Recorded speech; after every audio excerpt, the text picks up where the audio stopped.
హల్లెలూయా. ఎంతమందికి అర్థమైంది? ఏమన్నా వ్యత్యాసం కనబడుతుందా మీకు?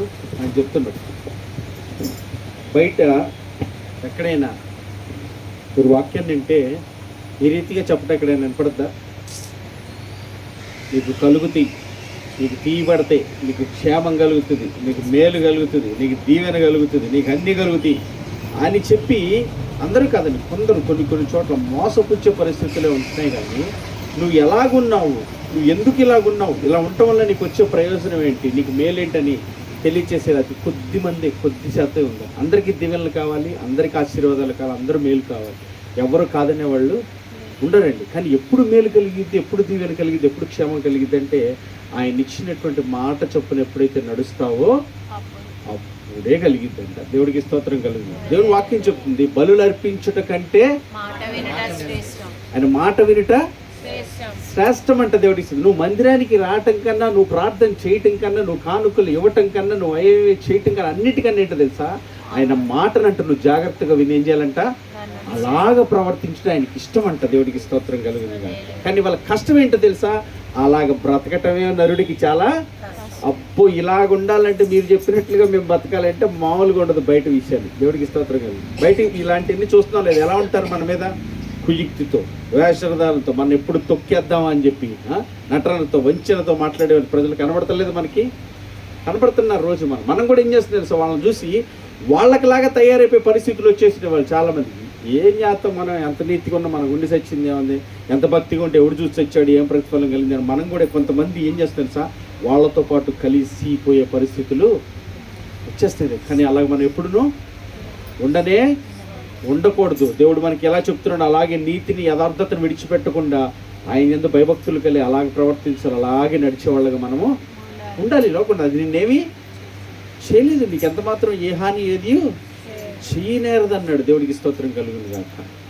ఈరోజు మనం వాళ్ళందరం నీతిమంతులు వాళ్ళే, యథార్థంగానే ప్రవర్తన విషయంలోనూ అన్ని విషయాల్లోనూ భయపడిపోక, ఆందోళన పడిపోక, లోకలు ఎలా ఉన్నా, లోకలు ఎలా ప్రవర్తిస్తున్నా, వేస్తరంతులు వాళ్ళని పొంచి ఏం చేయాలన్నా, నీ దేవుడు కాకుండా నిన్ను ఎవరైనా ఏం చేయగలరా, ఏం చేయగలరు. దేవునికి స్తోత్రం కలుగును గాక. ఆయన వాక్యాన్ని మాత్రమే అనుసరిద్దాం. ఆయన వాక్యానుసారంగా ఉండే కృప ఆయన మనందరికీ దయచేయను గాక. ముగింపు ప్రార్థనతో ముగించుకుందాం. కళ్ళు మూసుకుని తలలో ఉంచినట్లయితే ప్రార్థన మౌంట్ సిస్టర్ ప్రేయర్ చేస్తారు. చెప్పబడిన మాటల నిమిత్తం మనందరం కూడా ఇవనైనా లోకల్లో ఉన్నటువంటి భక్తిహీనులు ఉన్నటువంటి పరిస్థితులు మాకు తెలియచేసావు ఈరోజు మా తండ్రి. వాళ్ళని చూసి మేము ఎప్పుడు మోసపోకనైనా అటువంటి పరిస్థితుల్లో మేము పడిపోకుండా సత్యమును అనుసరించి నడిచే వారిగా మాత్రమే ఉండినట్లుగా మాకు సహాయం చేయమని ప్రార్థన. దేవాని దివ్య వాక్యము ఇవిగా మాకు దొరికెను, దేవాని దివ్య వాక్యము ఇవిగా మాకు దొరికెను. హల్లెలూయా హల్లెలూయా హల్లెలూయా హల్లెలూయా. పాపముతో నిండిన మమ్ము దీపమంటి వాక్యము, పాపముతో నిండిన మమ్ము దీపమంటి వాక్యము. కల్వరిగిరి నడిపించి కలుషములను తొలగించి, కల్వరిగిరి నడిపించి కలుషములను తొలగించి మా హృదయము వెలిగించునా, ఓ మా హృదయము వెలిగించునా. దేవాని దివ్య వాక్యము ఇవిగా మాకు దొరికెను, దేవాని దివ్య వాక్యము ఇవిగా మాకు దొరికెను. హల్లెలూయా. ప్రవేశనామమునికి మహిమ కలుగును గాక. ఆ రీతిగా వాక్యానుసారంగా మనందరం జీవితం యథావిధిగా ఆదివారం ఉదయం 6 గంటలకి ఆరాధన ఆరంభమవుతుంది. మీరు కూడా మంచిగా సమయానికి వస్తారని బట్టి స్తోత్రాలు. ఇంకా సమయాన్ని సద్వినియోగపరుచుకొని సకాలంలో రావాలని ప్రభు పేరిట మీ అందరికీ తెలియజేస్తున్నాను. ఇంకా ప్రార్థన అవసరం అంటే మాకు తెలియచేయండి. వాటి విషయాన్ని నిమిత్తం ప్రార్థన చేస్తూ ఉంటాం. ఇంకెలాంటి పరిస్థితుల్లో వాటి తెలియజేస్తే వాటి పరిస్థితులు ఎలా నడుచుకోవాలో కూడా అందరం కలిసి ముందుకు సాగు. సమస్త ఘనత మహిమలు ఆయనకి చెల్లును గాక. ముగింపు ప్రార్థనతో ముగించుకుందాం. కళ్ళు మూసుకున్నట్లయితే పరిశుద్ధుడు ఒక తండ్రి, అపారమైన నీ ప్రేమ, కృప, కనికరం బట్టి మరొకసారి నా తండ్రి నాయన మీ సన్నిధికి మమ్మల్ని తోడుకొచ్చిన విధానాన్ని బట్టి అయ్యా, ఇంతవరకు మీరు మాకు తోడుగుని నడిపించిన విధానాన్ని బట్టి స్తోత్రాలు అయ్యా. ఈ లోకంలో నాయన మనుషుల మధ్య, పరిస్థితుల మధ్య, స్థితిగతుల మధ్య మేము నడుస్తూ ఉండగా ఎటువంటి పరిస్థితుల మధ్య మేము ఉంటున్నాం మీరు ఎరిగి ఉన్నారు కనుక ఆ పరిస్థితుల మధ్య మనుషులు ఎలా నడుస్తారో పీక్తితో, వేషధారణతో, వంచనతో భయంకరమైన పరిస్థితుల్లో నడుస్తున్న పరిస్థితులు మేము చూస్తూ ఉన్నాం. అటువంటి పరిస్థితుల్లో ఆ మనుషులను చూసి ఆ పరిస్థితులు మోసపోక, భయపడక, ఆందోళన పడక నీ సత్యవాక్యాన్ని మాత్రమే అనుసరించి నడుచుకునే కృప మా అందరికీ దయచేయమని నైనా ప్రార్థన చేస్తూ నీ పాదాలు చెంత పెడుతున్నాను. ఇదిగోనైనా వచ్చినటువంటి ప్రతి బిడ్డని పాదాలు చెంత పెడతాను, సహాయం చేయండి. వారి విషయాల్లో నైనా మీరు చేయనుద్దేశించిన కార్యం ఏదైతే ఉందో, మీ ఆలోచన ఏదైతే ఉందో అది నెరవేర్చబడినట్లుగా, అది వారు ఎరిగి నడుచుకున్నట్లుగా సహాయం చేయమని ప్రార్థన చేస్తున్నాను నా తండ్రి నాయన.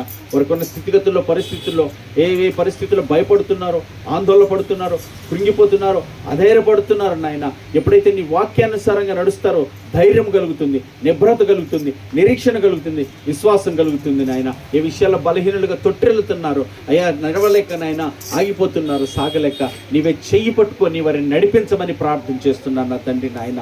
వారిని బలపరచమని ప్రార్థన చేస్తున్నా. వారు దిగులు పడక, వాళ్ళు కృంగిపోక, అధైర్యపడక నిన్ను బట్టి ధైర్యం తెచ్చుకోండి. ఇదిగో నీ దేవుడైన యెహోవాని బట్టి ధైర్యం తెచ్చుకున్నాడు నా తండ్రి దావీదు నా తండ్రి తన సమస్తాన్ని కోల్పోయినప్పుడు. నా తండ్రి నేను ఏ విషయంలో అధైర్యపడక నీ వాక్యమును జాగ్రత్తగా చేత పట్టుకొని నడుచుకునే కృప దయచేయమని ప్రార్థన చేస్తున్నాను. ఈ పాదాలు చెంత పెడుతున్నాను నాయన. వారి కుటుంబాలను, వారికి ఇచ్చిన బిడ్డలను నా తండ్రి నాయన మీ మహిమ కొరకు ఎలాగ పెంచాలో తగిన జ్ఞానం దయచేయండి. మాకు ఇచ్చిన పనుల్లో, ఉద్యోగాలు, వ్యాపారాల సమస్తంలో నీ మహిమ కొరకు ఎలా ప్రవర్తించాలో మాకు నేర్పించండి. నీ నామాన్ని ఎలా గణపరచాలో నేర్పించండి. నిన్ను సంతోషపెట్టడం మాకు నేర్పించండి. అంతకన్నా గొప్పది మా జీవితంలో వేరొకటి ఏదీ లేదు నా తండ్రి.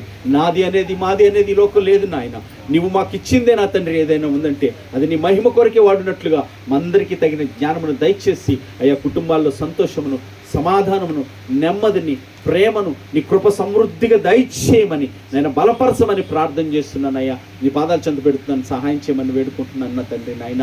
ఇక ఈ ప్రాంత ప్రజలను కనికరించండి, ఈ ప్రాంత ప్రజలను కృప చూపించండి నాయన. బంధకాల్లో, బలహీనతలో, లోకాశల్లో, శరీరాశల్లో, నేత్ర దురలవాట్లో, వ్యసనాల్లో ఉన్న ప్రజలకు విడుదలను, విముక్తిని ప్రసాదించిన తండ్రి నీ కృప చేత కాపాడండి నాయన. రేపు ఏమి సంభవించిందో మాకు తెలియదు, సమయం ఉండగానే సద్వినియోగపరుచుకున్నట్లుగా కనికరించి కృప చూపించమని ప్రార్థన చేస్తున్నాను. నీ వాక్యం నీ దాసుని కుటుంబాన్ని కూడా బలపరిచి నీ మహిమ కొరకు, నీ చిత్తానుసారంగా, నీ ఆలోచన చొప్పున నీ నామ మహిమ కొరకు కుటుంబాన్ని కూడా నిలబెట్టుకొని వాడుకోమని ప్రార్థన చేస్తున్నాను. మేమందరం కూడా ఆ రీతిగా నడుచుకున్నట్లుగా మా అందరి ఎడల మీ కృప నుంచి నడిపించమని, సర్వసహాయము సమృద్ధిగా దయచేయు. క్రీస్తు యేసునందు నీ పాదాల ముందు పెట్టుకుంటూ అయ్యా నీ కృపని సమృద్ధిగా కోరుకుంటూ మా యందు నీ చిత్తమే జరిగించబడును గాక అని అప్పగిస్తూ సమస్త ఘనత, మహిమ, ప్రభువును మీకే ఆపాదిస్తూ యేసుక్రీస్తు పరిశుద్ధ నామమున పేరిట ప్రార్థన వల్ల నీ కృపతో అడిగి పొందుకుంటున్నాం పరమ తండ్రి. ఆమేన్. పరలోకమందున్న మా తండ్రి, మీ నామం పరిశుద్ధపరచబడును గాక, మీ రాజ్యం మాకు వచ్చును గాక, మీ చిత్తమే పరలోకమందు నెరవేర్చినట్లు భూమి అందు నెరవేరును గాక. మాకు కావలసిన అడిగిన ఆహారం నేడు మీరు మాకు దయచేయముతండి. మెడల అపరాధం చేసిన వారిని మీకు క్షమించులాగును మా అపరాధాలు క్షమించుతండి. మమ్మల్ని శోధనలోనికి తేక కిడుల నుంచి తప్పించుతండి.